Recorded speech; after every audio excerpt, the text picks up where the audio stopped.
Anteriormente, el presentador Frank González y los expertos en la materia trazaron la trayectoria del sábado bíblico desde su inicio. Establecido desde su origen como el eje del ciclo semanal, el sábado fue por miles de años el sello del poder y la autoridad del Creador. Los 10 mandamientos, principios fundamentales de la vida, hacen del sábado del séptimo día parte de la ley divina. Mientras Cristo estaba en la tierra, la controversia y la discusión campearon sobre la manera apropiada de guardar el sábado. Los judíos eran muy legalistas en guardar el sábado, no se podía hacer nada. Al sanar al hombre de la mano seca, Jesús mostró el verdadero espíritu del sábado. Rechazó las reglas rabínicas. Guardó el sábado conforme a las antiguas escrituras hebreas, que hoy llamamos el Antiguo Testamento. Jesús no quebrantó el sábado de los 10 mandamientos, sino que hizo nulo las costumbres y tradiciones de los hombres. ¿Dónde, pues, y cuándo comenzaron los cristianos a observar un día distinto de culto? La primera ley que obligó a la gente a celebrar y descansar en el domingo fue la ley promulgada por el emperador Constantino en el año 321. A pesar de la popularidad de la adoración al sol y las leyes dominicales de los emperadores, muchos cristianos siguieron adorando en el séptimo día, sábado. De hecho, fueron minoría las iglesias que abandonaron el sábado.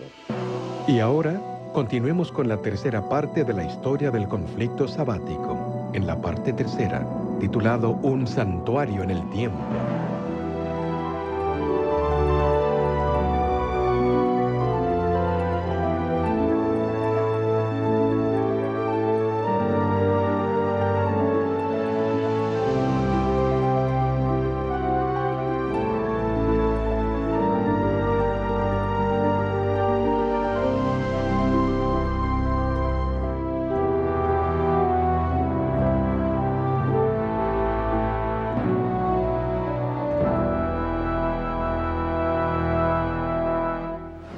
Soy Patricio, un pecador, el menos educado, el menor de los fieles y el más despreciado por todos.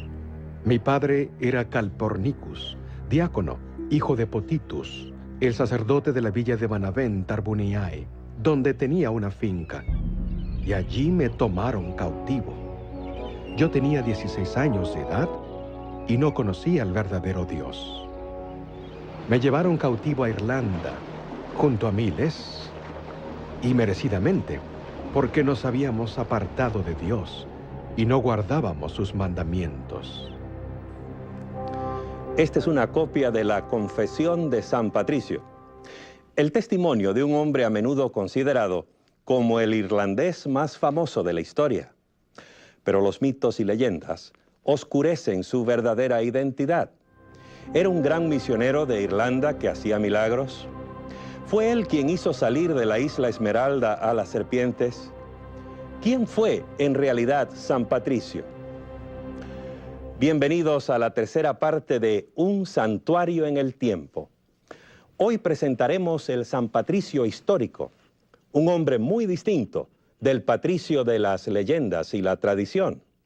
En el proceso veremos nuevos aspectos del prolongado esfuerzo por reemplazar el sábado bíblico por el domingo como día universal de adoración.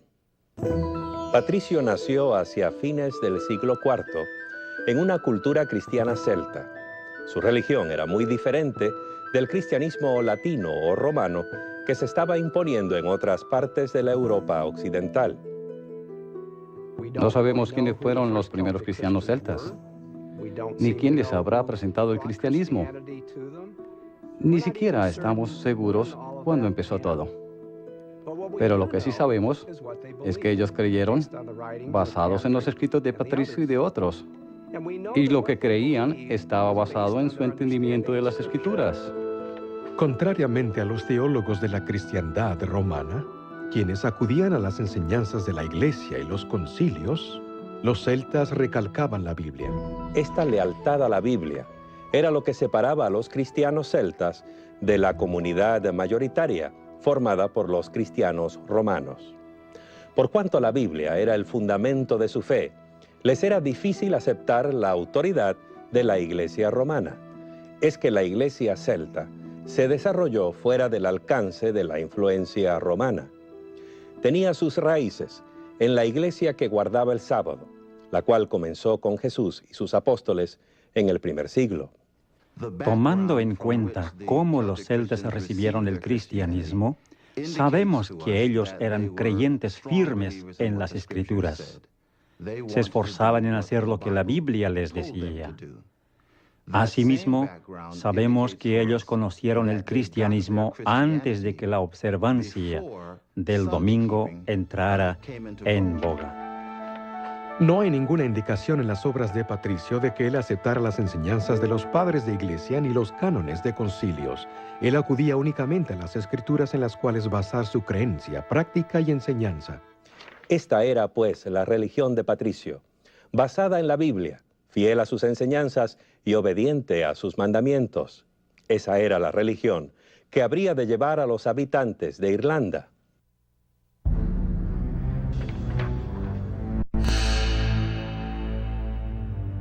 Patricio pisó por primera vez el suelo de Irlanda en calidad de cautivo. Secuestrado junto con millares de otras personas, fueron todos llevados a Irlanda y vendidos como ganado. Allí pasó Patricio 6 largos años, trabajando para un granjero en calidad de esclavo. Todos los días cuidaba las ovejas y oraba mucho en el día. El amor de Dios y su temor me llenaron más y más, y mi fe se fortaleció. Hacía lo mismo aún cuando estaba en el bosque y en la montaña, y solía levantarme de madrugada para orar en nieve, en escarcha, en lluvia. Y una noche oí en sueño una voz que me dijo: pronto irás a tu propia tierra. Y oí nuevamente después de algún tiempo esa voz que me dijo: mira, tu barco está listo. Y no estaba cerca, sino a más de 300 kilómetros, y nunca había estado allí, ni conocía absolutamente a nadie. Pero empecé el recorrido, dejé al hombre con quien había estado por 6 años,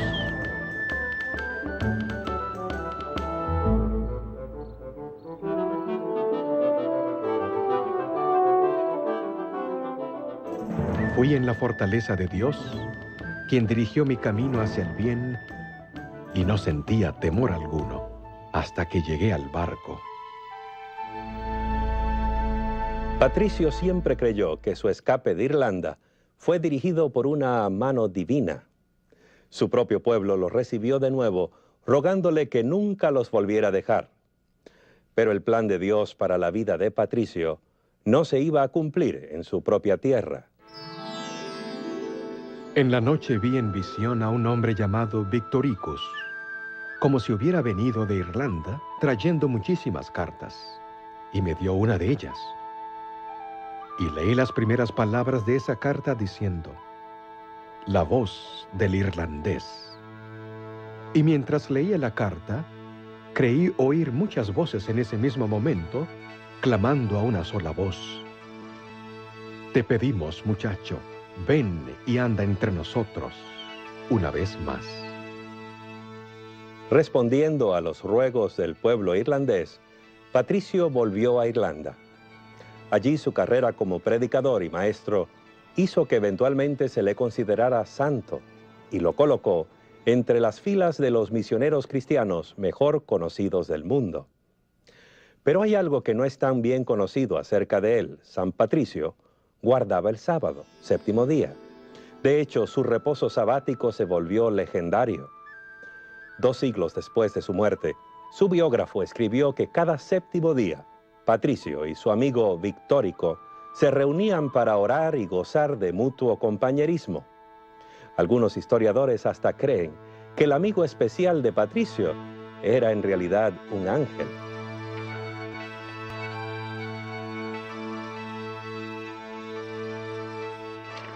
No tenemos que depender solo de los escritos o experiencias de Patricio para conocer la historia de la observancia del séptimo día en Irlanda. Las antiguas leyes irlandesas rigieron la historia de las tribus irlandesas por muchos años, y esas leyes estipulaban, entre otras cosas, que la gente debía guardar el sábado del séptimo día. Parece haber sido costumbre en las iglesias celtas de la antigüedad guardar el sábado judío, como un día cuando no se trabajaba. Observaban el cuarto mandamiento literalmente en el séptimo día de la semana. A medida que crecía la influencia de la religión romana, iba afectando gradualmente las prácticas sabáticas de algunos cristianos celtas en las Islas Británicas. Ya a comienzos del siglo VI, no era raro que los creyentes celtas guardaran tanto el sábado como el domingo en calidad de días santos. Así sucedía en los tiempos de un irlandés llamado Columba, el sucesor espiritual de Patricio. Columba se había graduado en una de las escuelas establecidas por Patricio.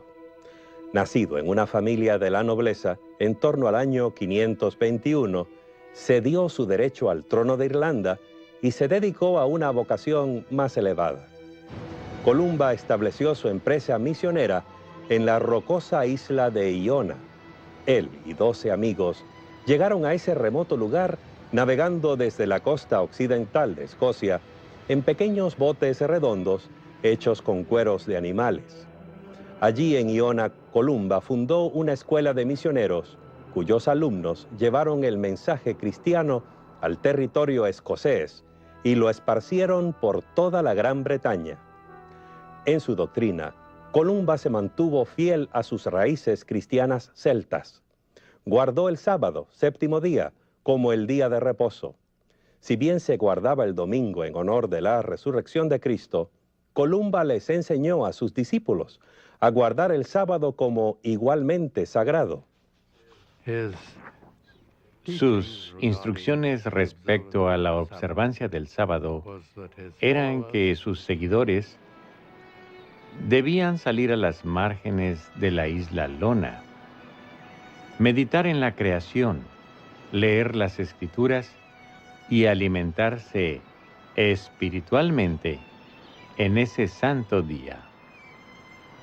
Columba y sus misioneros plantaron firmemente la religión cristiana en Escocia, y esa religión incluía la observancia del sábado. Sus conversos resistieron la creciente influencia de Roma, donde se promovía el domingo como el día de culto.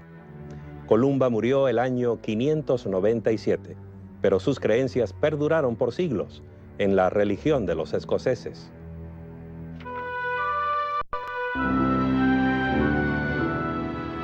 En el año 1070, Malcolm, rey de Escocia, se casó con Margarita, una joven que estaba destinada a ser más famosa que su esposo.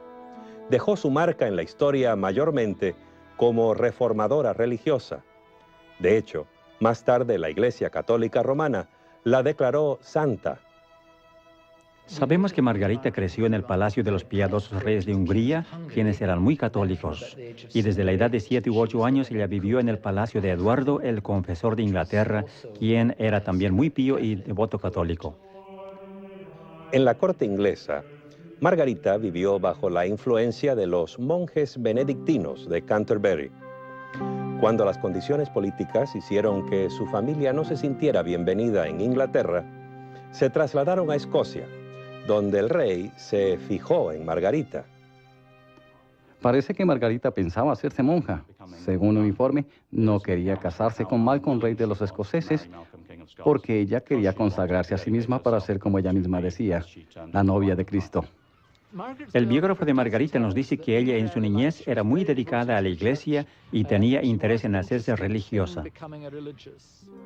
Pero cuando fue a Escocia y conoció a Malcolm, este le pidió la mano para casarse, pero según su biógrafo, ella se resistía a aceptarlo y solo consintió a pedido de sus familiares. Y porque pensó que Dios le estaba dando una oportunidad para difundir su palabra en el reino de Escocia. Margarita consideraba que la corte escocesa era un tanto cruda y falta de refinamiento, de modo que decidió cambiar las cosas. Le hizo muy mala impresión la forma como los escoceses practicaban su religión. Muchos seguían aún las doctrinas y tradiciones que Columba había llevado desde Irlanda, casi 5 siglos antes. Había un aspecto de la religión popular que molestaba especialmente a la nueva reina. Cuando había llegado a Primera Escocia, ella no estaba contenta con la observancia del domingo. Se enteró de que la gente seglar se ocupaba en realizar trabajos domésticos en domingo. Ellos habrían asistido a la iglesia primero, pero después se ocupaban en sus quehaceres diarios, y eso era algo que ella quería evitar. La reina insistía en la observancia única y estricta del día del Señor, domingo. La gente y el clero obedecían, pero sin dejar por completo su reverencia por el sábado.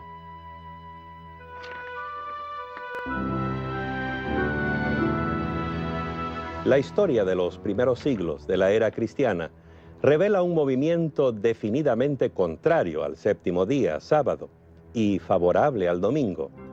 Y los documentos eclesiásticos identifican inequívocamente el establecimiento religioso de Roma como su centro neurálgico. La campaña romana por reemplazar el séptimo día sábado por el domingo recibió un poderoso impulso el año 321 de nuestra era. Ese fue el año en que Constantino ordenó la observancia del domingo como el día autorizado por el Estado. Lo raro es que, a pesar de su profesión de cristianismo, hay muy poco de cristiano en su primera ley dominical. De hecho, se parece mucho a un llamado pagano a la adoración del sol. En el venerable día del sol, que descansen los magistrados y los residentes de las ciudades, y que se cierren los talleres. Con el trono ocupado por un emperador favorable, los líderes de la Iglesia romana ganaron en poder e influencia.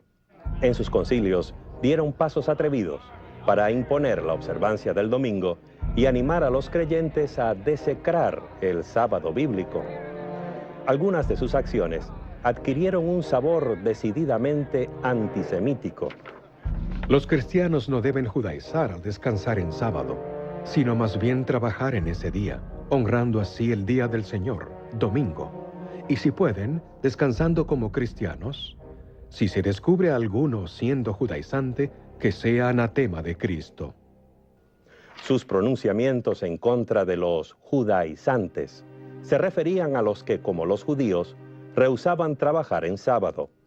Los cristianos que hicieran eso debían ser excomulgados, es decir, expulsados de la iglesia. Esta posición extrema contra el sábado, combinada con una fuerte tendencia favorable al domingo, llegó a ser un pilar de la enseñanza católica. El cambio del sábado al domingo se convirtió en una marca de autoridad católica o papal. En el año 602, el Papa Gregorio dijo que los guardadores del sábado eran el anticristo. Los llamó judaizantes por su determinación de observar el séptimo día como un día de reposo y adoración. Escuché que ciertos hombres de espíritu perverso han sembrado entre ustedes cosas que son falsas y opuestas a la santa fe, a tal punto de prohibir cualquier trabajo en el día sábado. Los cristianos de la ciudad de Milán se atrevieron a guardar abiertamente el sábado, sin importarles los deseos de los dirigentes de Roma. La iglesia de Milán procedía conforme a las iglesias orientales, al parecer teniendo gran estima el sábado. Ellas, las iglesias orientales, se reunían en el día sábado para adorar a Jesucristo, el Señor del sábado. Por siglo, la publicidad para establecer el domingo como sustituto del sábado tuvo poco éxito. La campaña se intensificó más bien con el movimiento que amenazó dividir por completo las ramas orientales y occidentales de la cristiandad. Era un salto directo a la naturaleza y propósito de la observancia del sábado. ¿En qué consistió este asalto directo? En un reglamento que prohibía que los cristianos tomaran alimentos en el séptimo día. En otras palabras, un ayuno sabático. Esta idea antijudía se originó probablemente con Marción, un hereje que había sido expulsado de la iglesia en el segundo siglo de nuestra era. Marción quiso desacreditar el sábado por ser símbolo de la creación. Para él, la creación era una obra mala, por un Dios malo, el del Antiguo Testamento. Él diferenciaba el Dios del Antiguo Testamento del Nuevo, un Dios de amor. La Iglesia rechazó eso porque la creación era una obra buena y el Dios del Antiguo Testamento es el mismo que del Nuevo. Entonces, él se empeñó en cambiar la celebración del día en lamentación. Por eso inició el ayuno en sábado. A pesar de su acción contra él, la Iglesia rescató su idea del ayuno y la usó con el fin de hacer que el sábado resultara poco atractivo. Era absolutamente contrario a lo que se enseñaba en el judaísmo, en el cual el sábado era un día de fiesta. Aún más, ayunar en sábado era quebrantar el sábado. Así que de esa manera se distanciaba el cristianismo del judaísmo. La estrategia de convertir el sábado en un día sin alimento fue muy efectiva, especialmente por cuanto el sexto día, viernes, era también un día de ayuno para muchos creyentes. En una sola generación, los jóvenes cristianos crecieron sintiendo repulsión por el sábado, el día de ayuno y depresión, y sintiéndose correspondientemente atraídos al domingo, el día de mucha comida y celebración. Fue la Iglesia romana que estableció el ayuno en sábado y la celebración en domingo.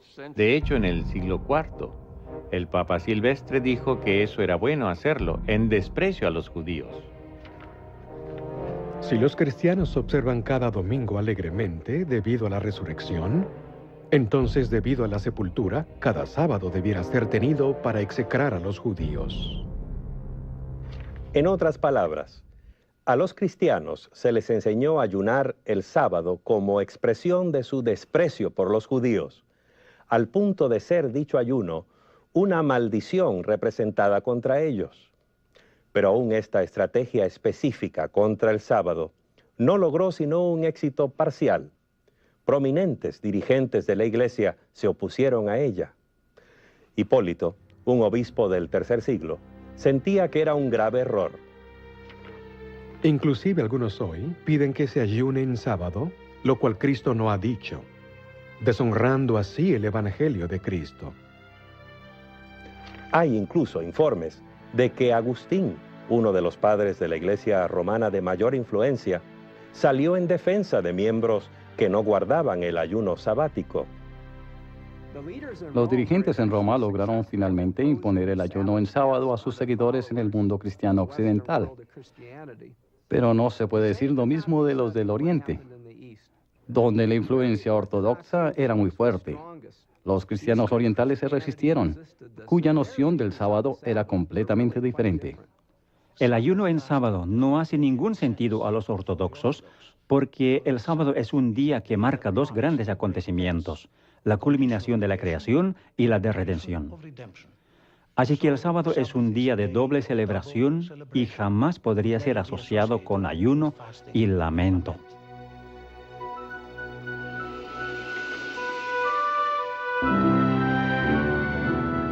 Este asunto del ayuno sabático podría parecernos desde nuestra posición moderna como una tempestad en una taza de té, pero se volvió parte de la lucha por el poder dentro de la Iglesia, una tensión entre Oriente y Occidente que eventualmente habría de dividir el mundo cristiano, desgarrándolo en dos partes. En el año 692, el emperador Justiniano II convocó un concilio eclesiástico en Constantinopla. La reunión es conocida como el Concilio de Trullo, nombrado así por el palacio donde se reunían los obispos. Esta sería la gran oportunidad para que la Iglesia oriental le asestara un golpe a la creciente influencia del Papa Católico de Roma. El canon 55 del Concilio de Trullo se basa en uno de los cánones apostólicos, el canon 64 y otros cánones de los concilios locales. La norma que establecen estos cánones es que no se debe ayunar en un día festivo. El sábado es un día festivo. en que se celebran dos acontecimientos, la culminación de la creación y la de redención, así que jamás debiera asociarse con el ayuno. Esos obispos podían escribir 1.000.000 de leyes, pero todo eso no sería más que papel entintado si no contaba con la aprobación unánime de los más altos oficiales de la Iglesia. De modo que los obispos debieron enviar sus cánones a Roma para que el Papa los firmara. Los cánones fueron enviados al Papa porque él era el primer patriarca, el primero entre iguales, 5 patriarcas iguales, quienes constituían el liderazgo de la Iglesia. Como era costumbre en los concilios, dichos cánones tenían que ser aprobados y firmados por todos como señal de unidad de fe y orden. El Papa no los firmó porque encerraban una oposición al ayuno en sábado. Él no estaba en armonía con otras iglesias. Fue por eso que no los firmó. Él fue condenado y, por tanto, el emperador tomó una acción apropiada. Lo sentenció a arresto domiciliar. Así pues, el concilio de Trullo no decidió el asunto. En Occidente, los cristianos siguieron ayunando. En Oriente no lo hacían. El ayuno sabático siguió siendo un tema divisivo, un símbolo de la creciente tensión entre Roma y Constantinopla. En el año 867, Focio, patriarca de Constantinopla y el principal rival del Papa por el poder en el mundo cristiano, invitó a sus colegas orientales a otro concilio eclesiástico. Durante el concilio, acusó a toda la Iglesia occidental de ser culpable de herejía en 8 puntos.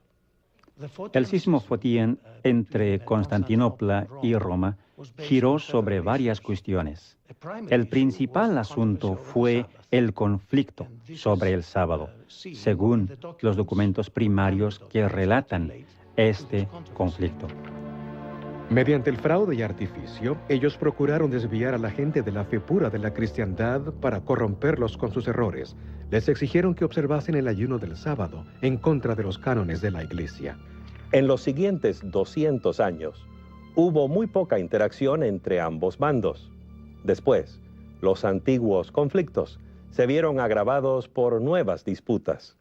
Como monarcas rivales que se esforzaban por afianzar sus propios reinos, el Papa y el Patriarca de Constantinopla luchaban por adquirir la supremacía. El principal asunto que estaba en juego en 1054 en el Oriente y el Occidente fue la cuestión de la autoridad de la Iglesia. El Papa impuso costumbres occidentales o romanas sobre las iglesias bizantinas en Italia. Y uno de ellos fue la observación del ayuno en el día sábado. El Papa envió a uno de sus representantes más prominentes, el cardenal Humberto, para que negociara con Miguel Cerulario, el patriarca ortodoxo. El esfuerzo no produjo fruto. Ninguno de los bandos quiso ceder por causa de la unidad cristiana. Las cosas siguieron de mal en peor. Entonces llegó el 16 de julio de 1054. Entonces los legados del Papa, habiéndose cansado de la oposición del patriarca, como decían, optaron por la acción más insolente. En el 16 de julio, ellos se metieron a la iglesia de Hagia Sofía, y mientras los clérigos se preparaban para el servicio sabático de la 3ª hora del día, colocaron la bula de excomunión en el altar principal a la vista de los clérigos y presentes. Saliendo de allí, ellos aún sacudieron el polvo de sus pies, como un testimonio contra ellos, exclamando: que Dios vea y juzgue. Tan pronto como los legados papales se hubieron perdido de vista, el emperador ordenó que el documento de excomunión fuera quemado. Miguel Cerulario convocó entonces otro concilio, el cual expidió su propia excomunión contra la Iglesia Latina. Así pues, los excomulgados excomulgaron a los excomulgadores.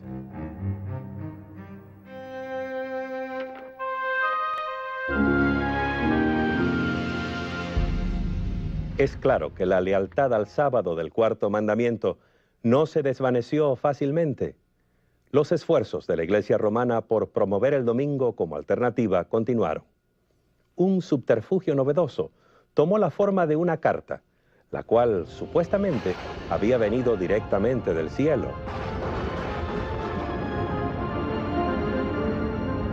Dios ordenó que se santificara el domingo, pues Él mismo ha escrito ese mandato a los hombres.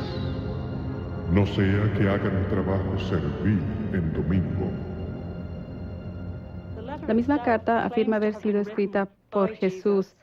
Dice que apareció sobre el altar de San Pedro en Roma, descubierta por un sacerdote que oficiaba la misa, quien se asustó mucho por eso. Una carta del cielo. Pensemos en eso. ¿A quién no le gustaría tener algo así en apoyo de sus opiniones? Esa sería un arma muy convincente para persuadir, especialmente al pueblo ignorante y supersticioso de la época medieval. No era fuera de común en la Edad Media que la gente apoyase sus pretensiones con cartas supuestamente caídas del cielo. Nada mejor que tener el apoyo de una carta de Dios. Es difícil precisar cómo la carta habrá llegado a Irlanda. La mejor explicación es que un monje irlandés haya ido de peregrinaje al continente. Obtuvo allí la carta de alguna manera y trajo consigo a la casa. Nadie lo sabe de seguro, pero no importa cómo haya llegado, es un hecho que sabemos con toda precisión lo que decía. Todo el contenido de la carta fue preservado como parte de la ley de Irlanda. En Irlanda, la Epístola de Jesús es parte de una colección de obras sobre la observancia del domingo. Los primeros dos elementos son muy breves y hablan sobre algunos castigos. El tercer elemento es la carta en sí. Por último está un largo tratado legal que da detalles de lo que le sucedería en forma individual si cometiese ciertas transgresiones del domingo. Cualquier plaga o desgracia que ha caído en el mundo se debe a la transgresión del domingo. Hay bestias, más aún, en ciertas partes del Oriente, que han sido enviadas a los hombres para tomar venganza de la transgresión del domingo. Algunas amenazas en la carta son fantasiosas y quizá espantosas. Dice que grandes bestias y langostas están tan solo esperando tomar venganza por transgredirse el domingo. Habrá tempestades con truenos y rayos, granizadas. Habrá serpientes voladoras en el cielo. Más aún, grandes males y destrucción ocurrirán si la gente quebrantara la ley dominical. A la pueril mente medieval, esas amenazas de castigos milagrosos deben haberle parecido aterradoras. Mejor dedicarse a la observancia del domingo que arrostrar los terrores de plagas y catástrofes sobrenaturales. Esta así llamada Epístola de Jesús apoyaba con toda claridad las decisiones de los concilios eclesiásticos y las declaraciones de los papas, pero se hallaba en conflicto directo con la ley sabática de los 10 mandamientos. La Epístola de Jesús pertenece a la cuantiosa literatura apócrifa, es decir, no es canónica ni es parte de la Biblia y no debiera ser creída de ninguna manera al pie de la letra. Esta carta de Jesús muestra cuán determinados estaban los líderes católicos medievales a cambiar el sábado bíblico por el domingo. En otros siglos y lugares se usaron ardides parecidos, también apoyados en supuestos mensajes celestiales. En el año 1200, Eustaquio de Fly, un abate francés, llegó a Inglaterra y comenzó la versión medieval de una campaña de reavivamiento religioso. Predicaba que la gente no debía comprar ni vender en domingo. Al ver que sus esfuerzos eran infructuosos, se volvió a casa en Francia. En el 1201 él vino de nuevo. Esta vez estaba unido con una carta supuestamente enviada del cielo y dejada sobre el altar de San Simeón en Jerusalén, en la cual se decía que Dios mismo iba a castigar a aquellos que trabajaran o compraran y vendieran en domingo. La tentativa de hacer cumplir la abstinencia de trabajar en domingo continuó durante la Edad Media a través de concilios eclesiásticos, órdenes, papeles, ley canónica y juzgados. Y el hecho de que se intentó continuamente hacer cumplir esa ley significa que no se cumplía.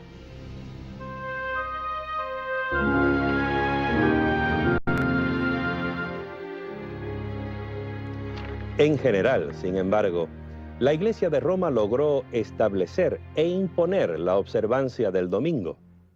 Después de todo, los reyes y emperadores reinaban bajo la autorización del Papa y tenían la obligación de hacer cumplir las leyes eclesiásticas. Además, excepto en unas pocas regiones, la Iglesia controlaba el acceso a las Sagradas Escrituras. El ciudadano común dependía casi exclusivamente del sacerdote para el estudio y la comprensión de la Biblia y sus enseñanzas. Hubo lugares remotos donde las Escrituras se mantuvieron en el lenguaje de la gente, y en esos lugares hubo grupos muy valientes que se resistieron ante la autoridad de la Iglesia y siguieron guardando el sábado del séptimo día. En las montañas del norte de España y de Italia y en el sur de Francia hay grupos íntegros de individuos que son legendarios por su resistencia al poder de Roma. Gente como los albigenses, los catari, los pasagini y los waldenses. Informes provenientes de esa época nos dicen que entre esos grupos había muchos que observaban el séptimo día, sábado. Los oponentes acusaban a los cátaros y algunos de los valdenses de enseñar que los cristianos debían guardar al pie de la letra la ley de Moisés. Los pasaginos guardaban el sábado porque creían que existía aún antes del Decálogo. Hay un informe del siglo XII del grupo Catari. 4 hombres y una niña, quienes, mientras viajaban por Collonges, en Francia, fueron capturados y quemados en la hoguera por no asistir a la iglesia en domingo, día del Señor. La combinación de la Iglesia y el Estado tenía el poder de imponer su voluntad, aún por la fuerza de las armas. No vacilaba en usar la persecución y la coerción contra los disidentes. Apareció entonces en escena Juan Wycliffe. Ahora, el mundo cristiano nunca volvería a ser como antes.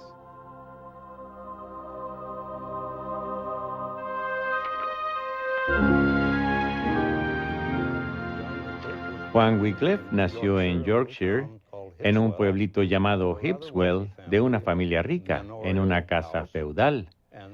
Sus padres tenían suficiente dinero para enviarle a la Universidad Oxford para su educación, la cual se convirtió en su hogar definitivo, el centro de su vida, de su interés y de su influencia.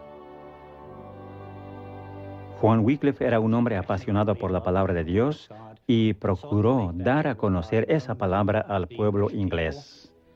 Amaba la palabra de Dios a tal punto que estaba dispuesto a enfrentarse a las autoridades de la iglesia de su tiempo, aun a costo y riesgo personal.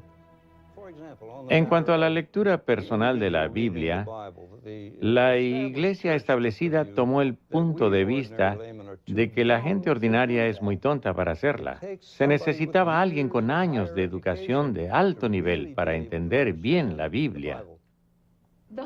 La jerarquía eclesiástica se opuso a que la Biblia estuviese disponible en la lengua vernacular para el laico, porque eso burlaría la función del sacerdote y daría cierta autoridad al laico para interpretar las escrituras por sí mismo.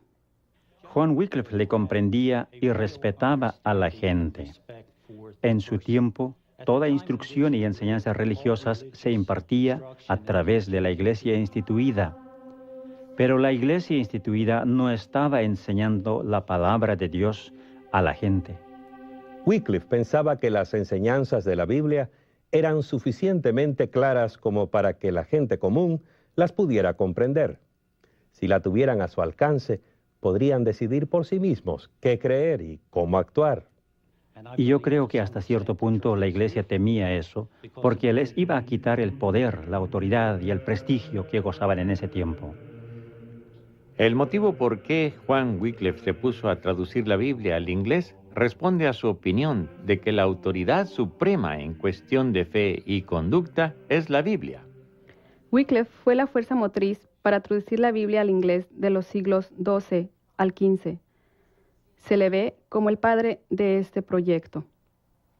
Juan Wycliffe no limitó sus esfuerzos a la traducción de la Biblia. Se convirtió también en un crítico articulado y persistente de la Iglesia.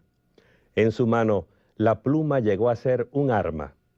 la Iglesia le proveyó amplia provisión de blancos, como cuando el Papa Inocencio III declaró que era necesario que toda la gente estuviera sujeta al obispo de Roma. Wycliffe sintió que la autoridad papal, primero que nada, no tenía base en las Escrituras. En segundo lugar, le pareció que estaba corrompida. Había distorsionado el Evangelio. Había añadido muchas instituciones humanas, al parecer con el objetivo de reunir fondos para Roma. Y él se opuso a esa corrupción general del sistema papal. A Wycliffe le pareció que el Papa estaba haciendo la obra del Anticristo. Wycliffe era visto por sus oponentes desde dos ángulos distintos. Por un lado, creo que él era muy admirado, pues era profesor de teología y de filosofía en la Universidad de Oxford y el teólogo más conocido de su tiempo.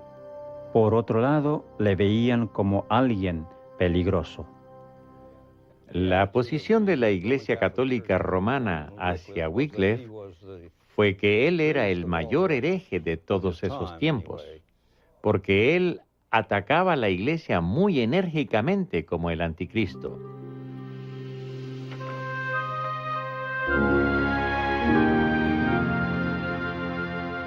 Juan Wycliffe podría haber vivido una vida pacífica si se hubiera guardado sus opiniones para sí, pero al lanzar andanada tras andanada con la lengua y la pluma, se convirtió en un estandarte alrededor del cual se congregaron otros que pensaban como él. Era un hombre carismático que atrajo a muchos leales seguidores y partidarios. Los seguidores de Wycliffe se llamaban Lollardos. Los Lollardos se inspiraban en Wycliffe para distribuir la Biblia entre la gente ordinaria, la Biblia en inglés. Ellos iban por las áreas rurales, vestidos de togas rojizas, sandalias, bordón en mano y casi nada más, por toda Inglaterra. Al principio, el nombre Lollardo sonaba irrisorio y despectivo. La palabra en sí viene del holandés luller, que quiere decir hablar entre dientes. Se les decía que mascullaban las palabras o eran fanáticos religiosos. Al final, el nombre fue aceptado por los propios Lollardos. En un lindo texto sobre la traducción de la Biblia, se dice que Jesús mismo era el gran Lollardo que jamás hubo. Una cuestión de todos los tiempos era el asunto de la autoridad. Había dos opiniones. La Iglesia decía que la autoridad radicaba en ella porque era infalible y que Dios la había dado dicha autoridad. Por otro lado, los Lollardos creían que Dios era la máxima autoridad a través de las Escrituras. Con el tiempo, el movimiento Lollardo se fue a la clandestinidad y al pietismo. Lo que quiero decir con esto es que estudiaban la Biblia con carácter literal, procuraban aplicarla a sus pensamientos y a sus vidas de tal manera que estuvieran en armonía con las Escrituras. Algunos Lollardos se convirtieron en sabadistas, afirmando que el culto debía hacerse en el séptimo día, conforme a las Escrituras, porque creían en la interpretación literal de la Biblia. En realidad, la única manera como sabemos de los Lollardos como guardadores del sábado es por medio de las actas tribunales. Por ejemplo, tenemos el informe de una persona llevada a la corte, Juan Seño, juzgado en 1402 por practicar sus creencias sabadistas. Su declaración fue que continuaría haciéndolo hasta que alguien le comprobara con las Escrituras de que él estuviera en error. Con esa visión de las Sagradas Escrituras, no es de extrañar que entre esos Lollardos hubiera quienes guardaran el sábado. Fueron los precursores de muchos que volverían a descubrir el sábado durante la Reforma Protestante.